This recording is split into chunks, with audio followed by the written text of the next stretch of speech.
I'm going to show you a stretch which is called Allan's Lunge. We all know that the psoas is a really tight muscle and pulls on people's backs. And if you think about a dancer who does an arabesque with their leg up behind them, you'll tend to find that they usually get a lot of back compression. And the psoas is also a major muscle in straining people's backs. So when you think of the attachment of the psoas, if I could get Fred the skeleton from over there, I'd be able to explain a little bit better. But the psoas attaches from the lateral portions of your vertebral bodies of the T12, L1, 2, 3, 4, 5, and the transverse processes of your L1, 2, 3, 4, 5. It crosses the pelvis and attaches to the lesser trochanter, which is on the medial side of your femur. So it's the only muscle that crosses the pelvis but does not attach to it. Now, if it's tight, it pulls on your back, arches your back. You know that a lot of people, when they do roll-ups, for example, and they jerk up with their feet in straps or wherever, and they jerk up, that jerk is one of several things. Their back is too tight, so they haven't stretched their back out when they're doing their roll-ups.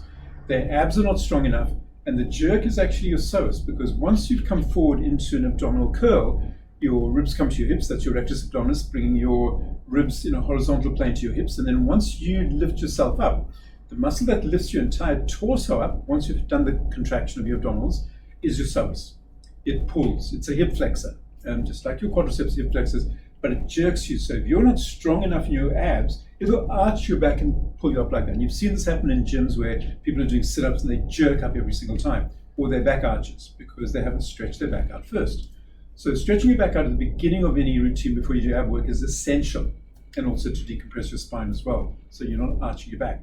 But anyway, getting back to the psoas, if we could stretch the psoas, we get better access to our abdominals, so we could do better abdominal work.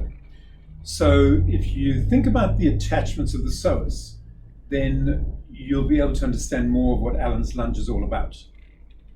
So here we are. I had to bring Fred in on the scene so you can understand what the psoas is all about. So the attachment of the psoas, so using this little blue band here, is from the lateral portions of the T12, L1, 2, 3, 4, 5, and your transverse processes, and then across the pelvis and attaches to that small little nodule there called your lesser trochanter. So it attaches like that there. So if it's tight, what we can tend to do, I'll turn this way. So you get the attachment there. If it's tight, what can happen is your back can be pulled forward like that. Now, when you look at the attachment to the lesser trochanter, so get back this way again. So the attachment to the lesser trochanter here, you can stretch the psoas from the lower limbs by 3 ways. In fact, I'm trying to guess which 3 ways they are. The first and most common one is a hyperextension. So just to know your normal lunge forward, which is what a lot of physios will teach you, is if you want to stretch your psoas, go into hyperextension, go into a lunge. Occasionally, they'll also say, well, look, there's another thing you can do. You can go into abduction. So over there, because that will also stretch the psoas because of its attachment to the medial side of your femur. The other one which most people don't know about is the internal rotation of your femur. Because when you look at the attachment to the lesser trochanter and you internally rotate it, it's going to stretch it. If you externally rotate it, it's going to bunch it up and actually pull on your back. So dropping your knee open or anything like that will actually strain your psoas or overload your psoas.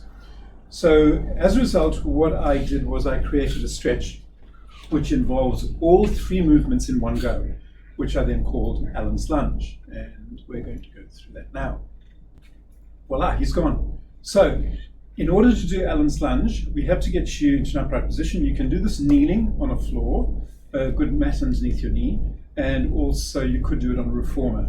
Okay, so we'll do it on the trap table up here so that we can actually see the angles and things like that. Now to test this, there's a very easy way to test this. So imagine you're standing. So Sharon, can you just stand over here? And just holding on to the pole, so standing this way, and just facing the pole, and with your arms straight, holding on to the pole.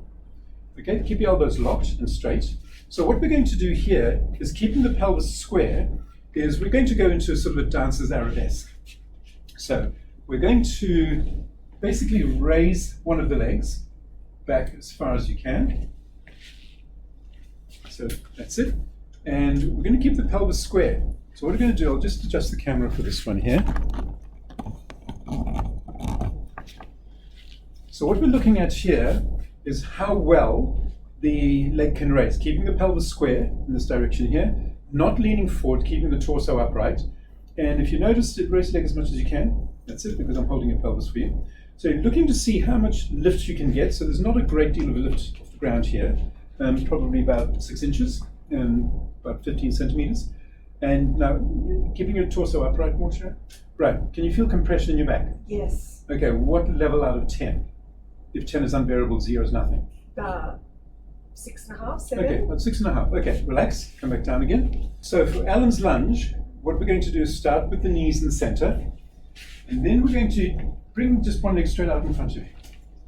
Okay, so we've got the leg directly in front of the hip here. It looks like it's out to the side there just because of the camera angles, but it's not.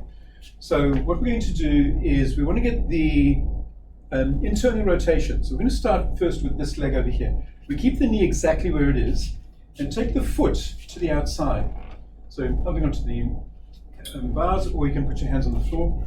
When you internally rotate your femur, the foot will come out to the edge. So you can come forward a bit more.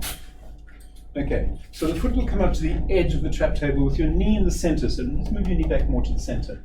Okay, now you've got to lift and lower your knee back down when you do this, because if you just keep your knee down and then internally rotate the femur, you'll get a little bit of a tension in the knee joint. So if you just lift the knee up, put it back down again, it should be fine.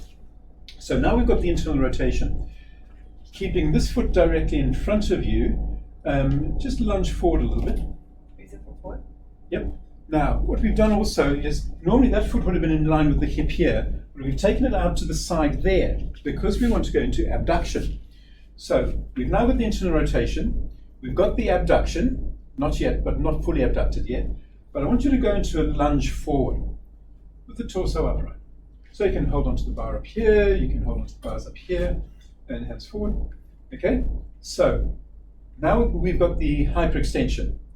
Now we want to get more abduction of the torso away from the femur. So we're going to move your hips, because you've taken that foot out to the edge of the trap table as wide as you can. You're going to move your hips out in line with that knee. So you're pushing right out to the side there to get that abduction. So you've got your internal rotation, hyperextension, abduction from this position here. So your midline of your sternum is also way across to the other side. Not just the hips, the entire torso has moved across to the edge of the trap table or the edge of a mat if you're using a mat as a grid, which is a great idea. So this knee would be in the middle of the mat. Now in this position you're going to tuck. So you can place your hand on your backside, other hand on your pubic bone, with the elbow, forearm resting on the other thigh. Keeping your abduction to the side, and then tuck. So push the buttock down, draw the pubic bone up. So you're getting that again, that rotation of the pelvis here. And you should feel that stretch more on the medial side of your quadriceps. Yeah? Yes. More on the inside. Because in order to do Allan's lunge, you have to have done your quad stretches first, because you need to stretch that out before you can go into this, because otherwise it'll restrict you and you're only feeling the front going, no, I'm not feeling on the inside. So now you're going to feel this more towards the inside of the femur. You keep tucking, you hold that position, 10 breaths in, 10 breaths out. Shouldn't feel the back at all. If you feel the back, tuck more or drop the head down so you're rounding the upper back to stretch the lower back muscles. But you keep pushing away into that lateral side so that you can actually get that stretch.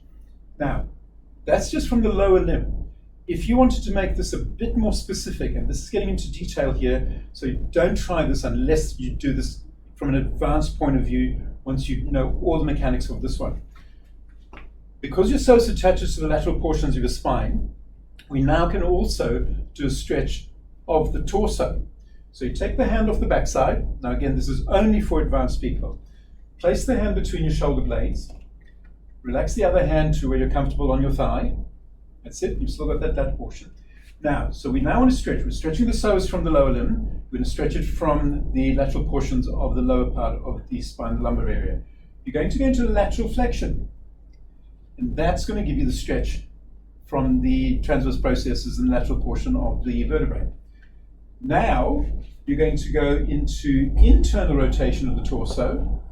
And then you're going to go into hyperextension. So you're going to go into an arch up and back as well.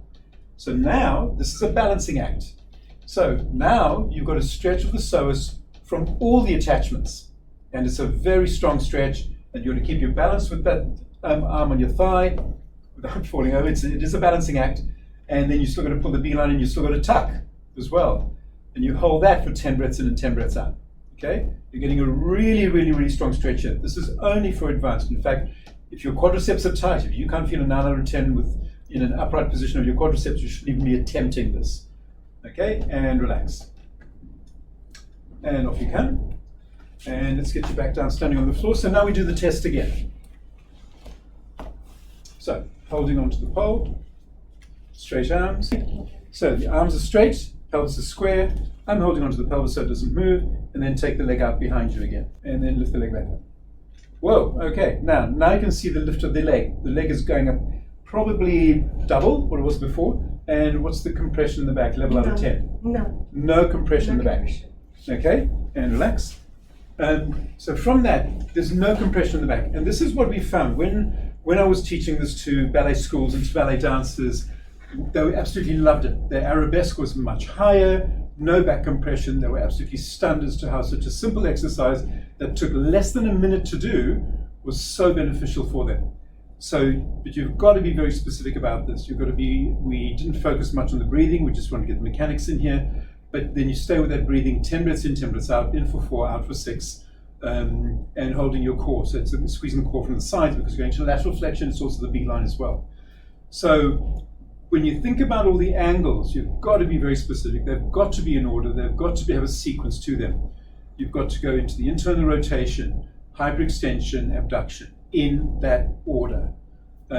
You've got to be careful of the knee. You've got to keep asking questions. Is there pressure on the knee? And a lot of people do feel that. So don't internally rotate as much in that case. Don't go into the advanced version of the hand in between the shoulder blades, lateral flexion, internal rotation, hyperextension. You don't want to do that unless you're advanced. This is not child's play, this exercise. You've really got to know what you're doing. And as an instructor, you really need to focus on getting feedback from your client. So that's Allan's lunge. Don't forget you've got to do the other side. One side will feel very different to the other because a lot of people, including myself, are much tighter on my left psoas than I am on my right. So therefore, I'm finding a lot more of a stretch, especially even on my quads. My quads are tighter on this side because I was a high jumper and a long jumper, and this was my stronger leg. This was my takeoff leg. So, and also I had an Achilles tendon repair on this leg, so therefore this leg's a little smaller than weaker. So, yeah, people will have imbalances. They're not going to feel exactly the same on both legs. So, Allan's lunge. Any questions? You can always email me or message me.